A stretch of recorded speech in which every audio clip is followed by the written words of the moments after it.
Assalamualaikum warahmatullahi wabarakatuh. Perkenalkan, saya Haikal Yahya dari kelas 3B jurusan Ilmu Perikanan dengan NIM 44432200082. Oke, jadi pada kali ini saya akan membuat narasi tentang pendataan hasil tangkapan yang ada di Indonesia dan juga permasalahannya.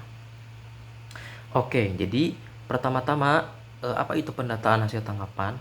Pendataan hasil tangkapan adalah kegiatan hasil tangkapan nelayan yang telah didapatkan, lalu dilakukan pendataan saat ikan di pelabuhan yang ada di perairan tersebut untuk keperluan tertentu dan tujuan penggunaan.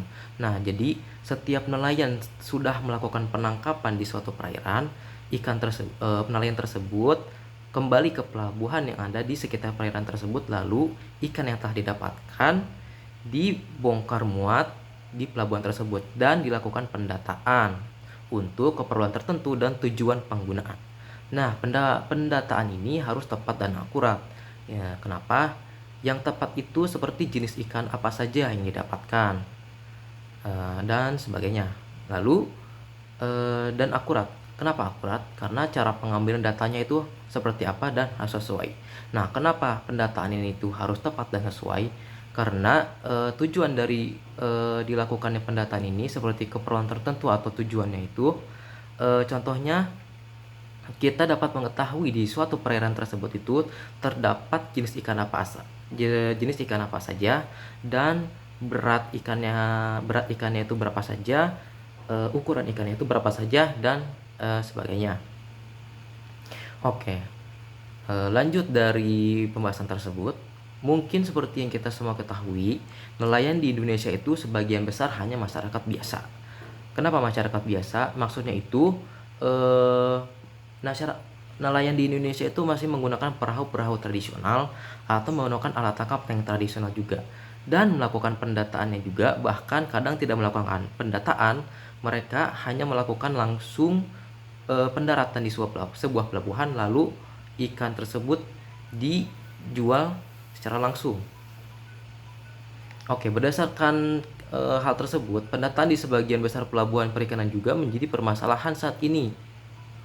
Nah, contohnya itu, yang umum atau paling utamanya itu adalah kurangnya orang yang melakukan pendataan tersebut.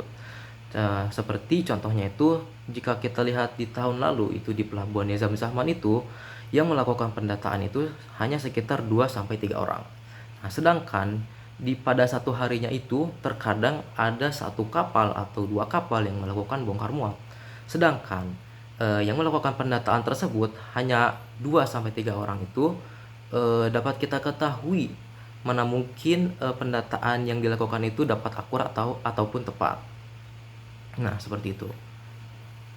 Nah, terus ada juga jenis data hasil tangkapan yang utama dan tambahan. Untuk yang utama itu adalah berat hasil tangkapan, jenis tangkapan, ukuran. Nah, untuk ukuran ini ada panjang, lebar, dan lingkar ikannya. Terus ada jumlah ekor, kualifikasi mutu hasil tangkapan, waktu penangkapan, waktu pendaratan, cara penanganan, pendaratan, dan pendistribusian hasil tangkapan. Dan untuk yang jenis pendataan tambahan itu seperti unit penangkapan yang digunakan dan juga lokasi ikan tertangkap. Oke. Nah, berkaitan dengan hal tersebut, ternyata banyak sekali jenis pendataan yang telah dilakukan. Nah, berkaitan dengan permasalahan yang sebelumnya saya sampaikan, itu kurangnya orang yang melakukan pendataan tersebut. Seperti contohnya itu terkadang nelayan yang datang ke pelabuhan itu pada tengah malam. Nah, terus bagaimana cara kita melakukan pendataannya itu? Sedangkan jenis pendataan yang kita lakukan itu ada sangat banyak, seperti berat hasil tangkapan dan sebagainya, seperti itu. Nah, kenapa bisa terjadi sumber-sumber penyimpangan data itu? Salah satunya itu seperti yang tadi sebelumnya, seperti karena tidak adanya orang yang melakukan pendataan tersebut. Nah, selain itu juga terjadinya kesalahan dalam penentuan strategi pendataan hasil tangkapan. Artinya sudah terjadi pada tingkat perencanaan pengambilan data. Seperti itu. Selain itu juga, penyimpangan pendataan hasil tangkapan baik pada tingkat perencanaan maupun pada tingkat pelaksanaan pendataan hasil tangkapan dapat diakibatkan oleh salah satunya itu kelemahan kemampuan SDM Nah, selain tidak adanya orang yang bisa melakukan pendataan tersebut, SDM juga merupakan faktor penting kenapa tidak adanya yang melakukan pendataan tersebut. Nah, karena sebagian besar orang yang melakukan pendataan tersebut juga perlu namanya wawasan yang lebih juga. Nah, seperti yang kita tahu juga di Indonesia itu hanya ada nelayan-nelayan yang sebagian besar itu masih tradisional gitu. Seperti itu. Jadi masih kurangnya SDM yang memadai untuk melakukan tugas pendataan. Selain itu juga kelemahan prasarana dan sarana pendukung. Nah, seperti yang kita ketahui juga, dan juga seperti yang sudah saya sebelumnya sebutkan juga, terkadang prasarana dan sarana pendukung ini itu tuh tidak ada di Indonesia.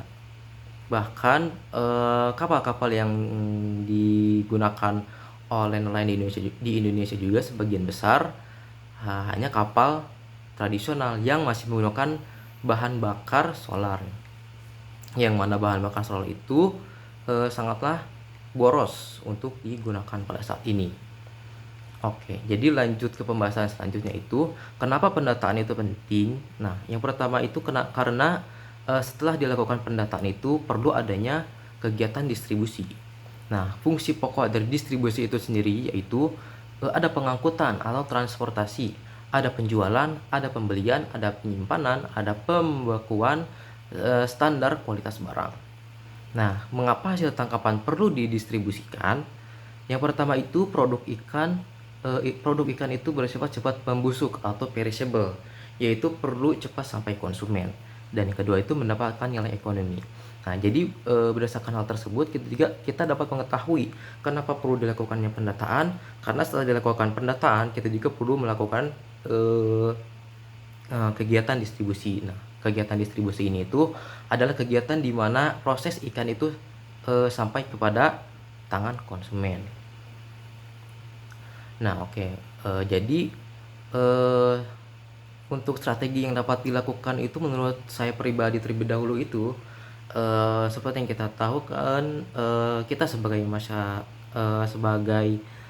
mahasiswa perikanan, kita itu harus membimbing secara langsung atau mengayomi nelayan yang ada di sekitar kita, atau bahkan ada yang nelayan yang ada di seluruh Indonesia itu kita sebagai peran mahasiswa harus mengayomi secara langsung.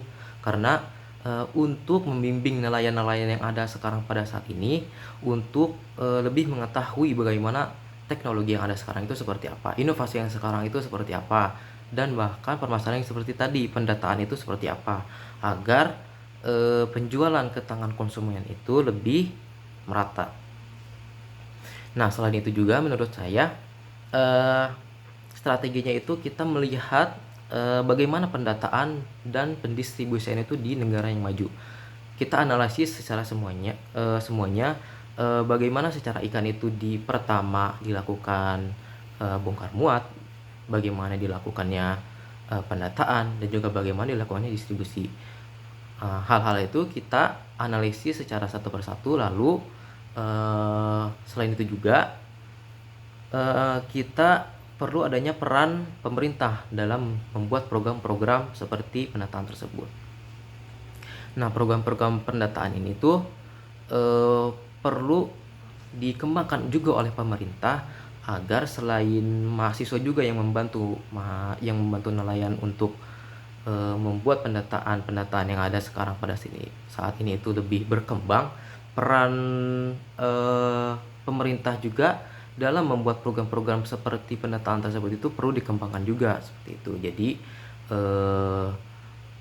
tujuannya itu memang untuk memajukan nelayan yang ada di Indonesia dan juga untuk meningkatkan pendapatan yang didapatkan nelayan pada saat ini. Nah, oke, mungkin itu saja yang dapat saya sampaikan terkait pembahasan saat ini, pendataan hasil tangkapan dan permasalahannya. Kurang lebihnya mohon maaf. Mohon maaf apabila ada kata-kata yang kurang berkenan. Kurang lebih mohon maaf. Wassalamualaikum warahmatullahi wabarakatuh.